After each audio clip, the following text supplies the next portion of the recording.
Welcome back, everyone. So we are creating this pattern today. Can you see it? See how beautiful it is? So that's what we're doing. And you know, I'm a fan of freehand sketch. Like I always say, there are different ways you can catch a rat. So in catching my own rat, I usually use freehand sketch for you guys for better understanding. For those who don't want to go through the route of using a masking tape for now, but I will always recommend you get a masking tape, right? So let's get right into it. Now, if you look at this pattern properly, we'll be looking at this big area first, and it looks like a 3.5 to me. It looks like a 4 because of the size. This size looks like a 42, but we're working with a 40-41, so we'll make this. I want it to be as cute as possible, so I will make this 3.5 instead of 4, while the length is according to the size we are making it for. So I'll be using this last as a yardstick for the size we're making for, and this is a 9. A 9 is fine, so we'll go with a 9 by 3.5. 9 inches by 3.5. This is 9 inches by 3.5. Now this is the marking. This is our 3.5. Can you see? This is the 3.5, and this is the 3.5. So this is the 3 inches, while this area will be smaller than this area. So this 3.5, while this side we'll be using a 2. I want it to be a 2. Like I said, I want it to be as cute as possible, so I don't want it to be very fat. We'll be using a 2. So the next thing you are going to do is to just slant it. You will slant it from this end to the other end, and you are done with the pattern. Freehand sketch. Freehand sketch doesn't really take so much. You must not know how to draw. You just look at the pattern and you'll be able to create it. Just look at the pattern properly, and creating it will not be so difficult. So we're just going to slant it to that 2 inches. Can you see? Now for here, if you want it to be curvy, I don't want mine to be curvy because it's not curvy here, but if you want yours to be curvy, you can just do something like this. Can you see? You will just slant it, and you will get that curvy effect that you want. Like I always tell you guys, I don't really have a straight hand, so but this is an idea of what I'm trying to describe to you guys. But this is not curvy. If you look at it properly, it's not curvy, so I am not curving it. So let's just cut this one and make for the big toe area.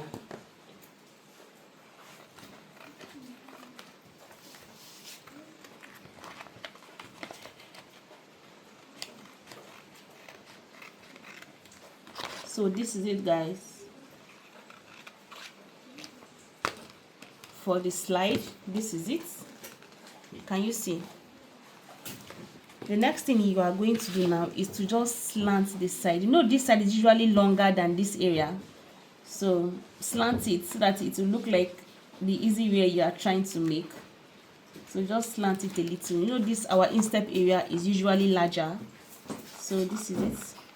Just slant it, and we've gotten what we want. Can you see this?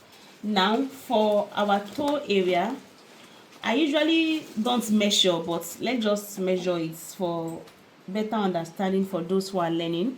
So let's go for, because your toe area cannot be as small as this, right? It's not possible. So we'll make ours 6.5, or 6 is perfect. 6 is perfect. It cannot be as small as this. Never. That's why when you are making open toe, you will usually push it to this side, not this side, because this side is usually very small. So 6 is perfect. So we're just going to use this side for the explanation of our open the big toe area. Now for the big toe, it's almost like what we did for our instep area. The same thing. It's just that this one is going to be smaller. So this is the 6 inches. So we'll cut it from these 6 inches. So let me take a look at this one, how many inches we are going to use. So if you can see properly, it looks like a 1 inch by half. A 1 inch by half. This is more than 1 inch, so I will use my tape. This my tape is a 1 inch tape. I will just use my tape and just draw it out. My iron tape is a 1 inch tape, undisputed. So can you see? It's a 1 inch tape. So we're just going to trim it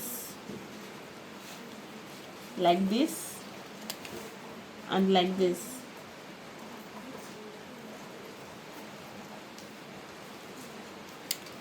So you know we've gotten our 1 inch here. The next thing is for us to get the half inch. So I think I'll just make it half of the 1 inch. Then you will slant it also. Slant it with your rule like this.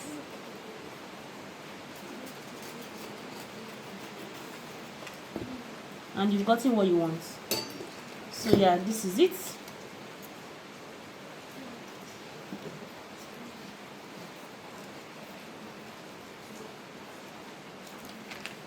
Can you see? We've gotten it.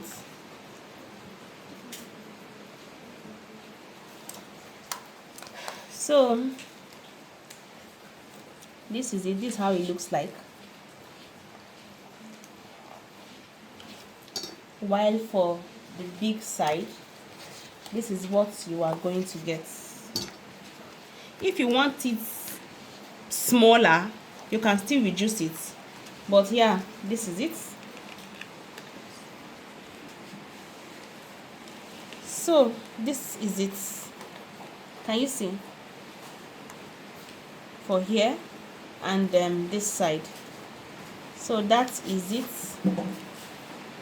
So guys, you just make sure you have your cardboard around you, this attachment cardboard, so that you can freestyle with it. And I will always say, no matter what, try and get a last for yourself. A last is certainly going to help you. A last of your size is certainly going to help you. If you can't go through the route of masking tape, of using masking tape to draw pattern, then you need a last, so that as you are doing your freehand sketch, the last will be a guide to what you are trying to achieve. Can you see this? So without our masking tape, without drawing and cleaning and all that, we have arrived at the pattern that we want. So that is it. Thank you for watching. As always, I truly appreciate, and I hope to see you in my next one, guys. Bye.